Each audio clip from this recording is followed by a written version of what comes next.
Hello, मैं अखिलेश द्विवेदी। और जैसे आप इस वीडियो का टाइटल देखेंगे, नो प्लान बी।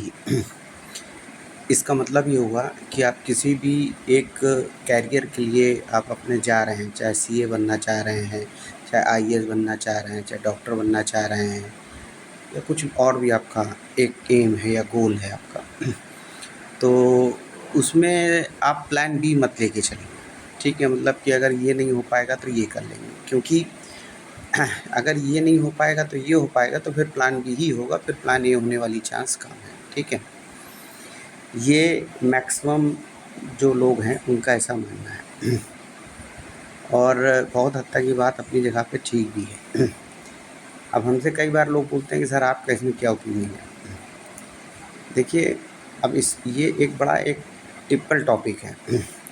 अब जैसे हमारा अपना जो हमने अपनी चीज़ें देखी, बात सही है कि अगर आप नो प्लान बी करके चलेंगे तो सक्सेस की रेट ज़्यादा हाई होती है, ये बात सही है। इसमें भी हम आपको बता दें, थोड़ा सा वीडियो हो सकता है लंबा हो जाए, तो वो थोड़ा उसको देखिएगा, क्योंकि ये बहुत बड़ी एक चैलेंज के फॉर्म में लोगों के सामने आ रही है बात, इसलिए हमको भी ये वीडियो बनाना पड़ रहा है। जैसे हम तो कॉमर्स के हैं, तो जैसे सीए का है, तो सीए में अगर लोग जा रहे हैं, ठीक है? तो अब पहले हम लोग के समय में क्या था कि जब सीए के लिए लोग जाते थे तो फाउंडेशन से ही नहीं वो क्लियर करते थे, ठीक है? अब अब वो क्या करते हैं कि फाउंडेशन आपका उन्होंने निकाल दिया, ठीक है? फाउंडेशन में कोई बहुत ज़्यादा दिक्कत नहीं आती, तो फाउंडेशन अगर मान लीजिए उन्होंने आपका निकाल दिया, तो आप में आ गया उत्साह कि हाँ भाई हम कर लेंगे। फिर पेपर और भी हैं, फिर वहाँ से प्रॉब्लम शुरू होगी, ठीक है? आप वहाँ तक का अपना पेपर दे दिए, उसके बाद आपने और चीज़ों को कर दिया, लेकिन फिर वहाँ से मामला फँसना शुरू होगा। अब देखिए, जो काफ़ी ज़्यादा नंबर से फ़ेल हो रहा है, ठीक है? जो काफ़ी ज़्यादा नंबर से अगर फ़ेल हो रहा है, तब तो वो समझिए कि मतलब वो 1-2 बार फ़ेल हो रहा है, तो फिर उसके बाद उसमें कुछ उस हिसाब से वो कर नहीं पाएगा, तो बेटर है छोड़ कर के कुछ दूसरा पकड़े वो। लेकिन अगर कोई बच्चा 1 से 10 नंबर के बीच में फ़ेल हो रहा है, मतलब जो पासिंग मार्क्स है उससे 1 से 10 नंबर के बीच में, 1 से 5 नंबर के बीच में फ़ेल हो रहा है, तो उसको लगे रहना चाहिए, ये मेरा अपना ओपिनियन है। लेकिन उसमें भी ये लोग क्या करते हैं कि भाई ये देखते हैं कि जितने भी सीए, क्योंकि सीए में बिना रजिस्ट्रेशन के आप काम कर नहीं सकते, तो वो देखते हैं कि काउंसिल में रजिस्ट्रेशन कितने का हुआ, कितने लोग जॉब पाए, कितने लोग क्या कर रहे हैं, प्रैक्टिस कर रहे हैं, उसके बेस पे वो आगे की चीज़ों को लेकर के चलते हैं, ठीक है? तो अब उसी हिसाब से डिमांड सप्लाई बनाए रखने के लिए, क्योंकि सीए की डिग्री की वैल्यू ही इसीलिए है, नहीं तो सभी जैसे बहुत सारे कोर्सेज़ हैं, ग्रेजुएशन है, पोस्ट ग्रेजुएशन है, बहुत सारे पूरे ग्रेजुएशन, पोस्ट ग्रेजुएशन के, तो अब उसकी वैल्यू कहाँ बहुत ज़्यादा है, ठीक है? तो अब वो इस वजह से लेके चले गए। अब उस वजह से वो लोग क्या करते हैं कि अपना एक मेंटेन किए रहते हैं, वो कि नहीं भाई इससे ज़्यादा नहीं पास आउट हों, स्ट्रिक्ट मार्किंग है काफ़ी, जो पास हुए, जो नहीं हुए तो वो उसी में फिर टाइम बीतता चला जा रहा है, एज बढ़ती चली जा रही है, तो फिर वहाँ पे प्रॉब्लम शुरू होने लगती है। चाहे लड़कियाँ हों, चाहे लड़के, सबके ऊपर प्रेशर स्ट्रेस आना शुरू होता है, और फिर उनके पास दूसरा कुछ उन्होंने किया नहीं, तो सिर्फ इंटरमीडिएट तक ही होता है, उसके आगे तो आपने ना ग्रेजुएशन ना पोस्ट ग्रेजुएशन किया। ये है, यही बात लागू होती है कॉम्पिटिशन के ऊपर भी। और अगर अगर आप मेडिकल में नीट की तैयारी कर रहे हैं, तो उसमें भी 3 साल आपके बीत गया, आप सिर्फ 12th पास हैं, 3 साल चले गए, नीट के में स्कोर, अब नीट का हालत आप देख ही रहे हैं, ठीक है?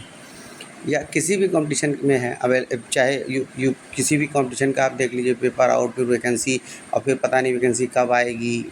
अब कई सारे कॉम्पिटिशन है, उनका पेपर ही नहीं हो रहा है, पेपर हुआ तो आउट से आउट दुनिया भर का चल रहा है, ठीक है? वो सब आपके सामने बातें हैं, कोई बात छुपी नहीं है, किसी भी, सबकी अपनी अपनी वजह है, लेकिन आपको अपनी वजह लेकर के चलना है, क्योंकि आपको सस्टेन करना है। मेरा हमेशा से ये कहना है कि भाई आप ठीक है, प्लान ए लेके चलिए, बहुत बढ़िया प्लान ए। जैसे मान लीजिए फॉर एग्जांपल सीए की तैयारी कर रहे हैं, तो बढ़िया एकदम टॉप से सीए की तैयारी करिए, एकदम कहीं न कहीं कोई एक थोड़ा सा बैकअप ले लीजिए, ठीक है? कहीं न कहीं ग्रेजुएशन में, पोस्ट ग्रेजुएशन में, कहीं न कहीं जैसा भी आपको समझ में आए, बहुत ज़्यादा ध्यान देने वाले नहीं। जैसे कि आप किसी ऐसी जगह चले जाइए जहाँ पूरे समय वही वही टाइम ले लेगा, तो फिर सीए गड़बड़ाएगा। तो कहीं न कहीं ऐसी जगह पे आप कर लीजिए जहाँ पे नॉर्मली चीज़ें हो जाएँ, ठीक है? जैसे हमने भी कई बार बोला कि हमारे पास कई यूनिवर्सिटीज़ का ऑथराइज़ सेंटर है, तो आप ले सकते हैं हमारे यहाँ एडमिशन। चीज़ें उधर से चलती रहेंगी, इधर से आपका ये भी चलता रहेगा, ठीक है? नॉर्मलाइज़ वे में। तो वो एक बड़ा इम्पोर्टेंट चीज़ है, ठीक है? तो उसके थ्रू क्या है कि एक वहाँ हो 100% आपका वहाँ पे हो जाएगा, बहुत बढ़िया, ठीक है। साथ में डिग्री कुछ और आपको मिल जाएगी, तो कौन सी प्रॉब्लम है, ठीक है। कम से कम एक आपके पास ये रहेगा कि मान लीजिए हम कह रहे हैं कि 1% चांस है कि आप नहीं हो पाया किसी भी वजह से, तो फिर आपके लिए मतलब क्या कहते हैं, एक बैकअप। जैसे फॉर एग्ज़ाम्पल एक हमारे हैं स्टूडेंट, काफ़ी अच्छा लड़का है, कई सारे एग्ज़ाम लोग उसने खटाखट क्लियर किया, नेट क्लियर किया, ये किया, लेकिन सीए के फाइनल ग्रुप में पता नहीं कैसे भी फँस रहा है, 1 नंबर 2 नंबर से फँस जा रहा है पेपर उसका। और पीएचडी नेट सब क्वालिफाइड। अब वो बोलता है सर जिद लगी है कि नहीं करना है, करना है, ठीक है, ठीक है। अब करना, अब क्या सब सब हर हम उसको बोले भाई ऐसा है, तुम जाके पहले उसको ज्वाइन ऑन करो, फिर इसको करते रहना आराम से, ठीक है। एज भी बढ़ रही है, एज 30 के ऊपर पहुंच गए, आगे का भी काम चीज़ों को, तो उनके फादर रहे नहीं बीच में, और मदर हैं, वो बोल रही सर आप ही समझा सकते हैं इसको, और काफ़ी बड़े फैमिली के हैं, इसलिए उनको कोई और दिक्कत तो है नहीं, पैसे वैसे की कोई प्रॉब्लम। तो हमने कहा ठीक है हम बताएंगे, तो भाई हम भी एक लिमिट तक ही किसी स्टूडेंट को अपने समझा सकते हैं। हर चीज़ में बहुत अच्छा, सारी चीज़ बढ़िया, लेकिन हम बहुत ज़िद्दी पकड़े हैं।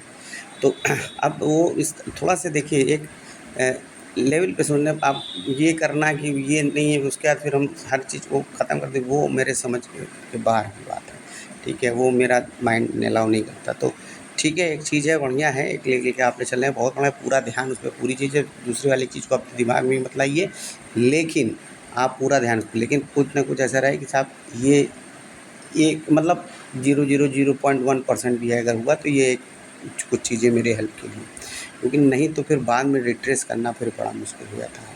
ये कॉम्पिटिटिव एग्ज़ाम्स के लिए, चाहे आप पीओ की तैयारी कर रहे हैं, चाहे क्लर्क की तैयारी कर रहे हैं, चाहे यूपीएससी की तैयारी कर रहे हैं, चाहे ये चीज़, और ज़्यादातर बच्चे इस चीज़ को करते हैं और वो ज़रूरी भी है, ठीक है।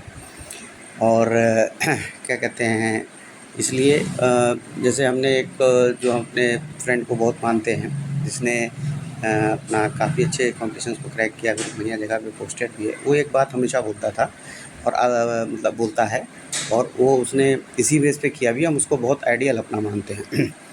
तो वो कहता है कि देखो ऐसा है कि अगर तुमने किसी भी कॉम्पिटिशन की तैयारी किया, ठीक, और वो कॉम्पिटिशन की तैयारी में 2 साल लगाया, तुम्हारा अच्छे से तैयारी हुई, फिर तुमने कुछ और नहीं हो पा रहा है तो कुछ और साथ में करते, जैसे टीचिंग में चले जाए, किसी में।